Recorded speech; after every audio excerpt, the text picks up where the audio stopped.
বহিৰাজ্যত সন্ধানহীন অসমৰ দুজনকৈ ব্যক্তি। নাজিৰা গেলেকীৰ নামদঙীয়া গাঁৱৰ দুজন ব্যক্তি সন্ধানহীন। পৰিয়ালৰ মাজত হাহাকাৰ, গেলেকী আৰক্ষী থানাত এজাহাৰ দাখিল। গেলেকীৰ নামদঙীয়া গাঁৱৰ দুজন ব্যক্তি ক্ৰমে লোকনাথ বৰুৱা বয়স 50 আৰু প্ৰাঞ্জল শইকীয়া 34 বছৰ 27 জুন তাৰিখৰ পৰা সন্ধানহীন হৈ থকাৰ ঘটনাই এতিয়া সমগ্ৰ অঞ্চলজুৰি সৃষ্টি কৰিছে চাঞ্চল্যৰ। নামদঙীয়া গাঁৱৰ পৰা যোৱা 25 জুন তাৰিখৰ দিনা শিমলুগুৰি ৰেল জংচনৰ পৰা ৰেল যোগেৰে কৰ্মৰ সন্ধানত হায়দৰাবাদলৈ বুলি যাত্ৰা কৰাৰ পথত হাওৰা জংচনৰ পৰা নিৰুদ্দেশ হোৱাৰ এক ঘটনা সংঘটিত হৈছে। নিৰুদ্দিষ্ট লোকনাথ বৰুৱাৰ পুত্ৰ ঋতুপৰ্ণ বৰুৱা হায়দৰাবাদৰ এটা ব্যক্তিগত কোম্পানীত কৰ্মৰত আৰু সেই সূত্ৰে আন 4জন যুৱকৰ সৈতে হায়দৰাবাদলৈ নামদঙীয়া গাঁৱৰ দুজন ব্যক্তি ক্ৰমে লোকনাথ বৰুৱা আৰু প্ৰাঞ্জল শইকীয়া গৈছিল যদিও তেওঁলোক আজি পৰ্যন্ত গন্তব্যস্থানত উপস্থিত হ'বলৈ সক্ষম নহ'ল। লগত যোৱা 4জন যুৱক ক্ৰমে বিশ্বজিৎ হাতীমূৰীয়া, ধ্ৰুৱজ্যোতি বৰুৱা ওৰফে ৰঙাই, অপসীম গগৈ, বিতুল বৰুৱা হায়দৰাবাদত উপস্থিত হ'ল যদিও আজিলৈকে লোকনাথ বৰুৱা আৰু প্ৰাঞ্জল শইকীয়া গন্তব্যস্থানত উপস্থিত হোৱা নাই। এই সমগ্ৰ ঘটনাৰ সন্দৰ্ভত স্থানীয় গেলেকী আৰক্ষী থানাত পৰিয়ালৰ লোকে এজাহাৰ দাখিল কৰিছে যদিও বৰ্তমানে নিৰুদ্দেশ এই দুজনকৈ ব্যক্তি। পৰিয়ালৰ লোকে সমগ্ৰ ঘটনাৰ সন্দৰ্ভত অসম চৰকাৰৰ হস্তক্ষেপ বিচাৰি সংবাদ মাধ্যমৰ জৰিয়তে উচিত তদন্ত বিচাৰিছে। গেলেকীৰ পৰা ৱাহিদ আলী ৰিপৰ্টাৰ লাইভ অসম। মোৰ মানুহজন প্ৰাঞ্জল শইকীয়া হায়দৰাবাদত কাম কৰিব গৈছিলে। তেওঁ হাৰুৱাতে থাকি গ'ল।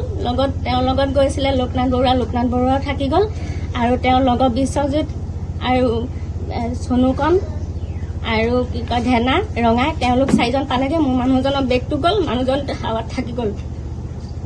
তাৰপিছতে প্ৰাঞ্জল শইকীয়াৰ লগত মই 29 তাৰিখ 12মান বজালৈকে কথা পাতিবলৈ পালোঁ। তেওঁ মোক কৈছে যে এৰি থৈ গ'ল, মই থাকি গ'লো। লোকনাথ বৰুৱা ক'ত নামিলে প্ৰাঞ্জল শইকীয়া গম নাপায়, কিন্তু বাকীকেইজনে কৈছে লোকনাথ বৰুৱা আছিলে, কথা পাতি আছিলে, লগ পাই আছিলো। এজনে কৈছে নাই পোৱা।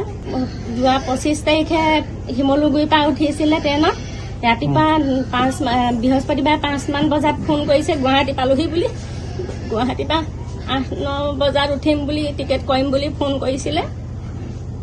এতিয়া আজিলৈকে তেওঁ 10 দিন হ'ল আজি যোগাযোগ নাই, ফোন চুইচ অফ। পুলিচক খবৰ দিছিলো। পুলিচে ইনফৰমেশ্যন পঠিয়াইছো কৈছে অসমৰ বাহিৰত হেৰাইছে তেওঁলোক, অসমৰ বাহিৰলৈ ইনফৰমেশ্যন পঠিয়াইছো কৈছে।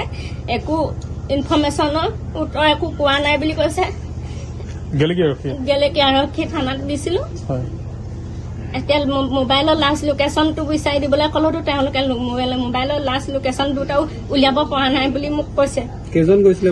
মোৰ 6জন গৈছিলে। 6জনৰ 4জন পালেগে। লোকনাথ বৰুৱা আৰু প্ৰাঞ্জল শইকীয়া 2জন মাত্ৰ পোৱাগে নাই আজিলৈকে। মানুহজন একেখন গাঁৱে মহাভাগিন 2জন পালেগে। তেওঁলোকে এজনে কৈছে প্ৰাঞ্জল শইকীয়া গুৱাহাটীত মুৰ্গী বেমাৰ হৈছিলে, নাকে মুখে তেজ ওলাইছিলে, তেতিয়া কৈছে লোকনাথ বৰুৱা আছিলে।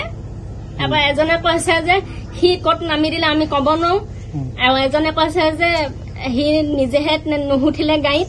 তাৰমানে গোটেইকেইজনে তেওঁলোকে বেলেগ বেলেগকে কথা কৈছে আৰু ফোন কৰিলে পটককে ফোন তেওঁলোকে নেদাঙে।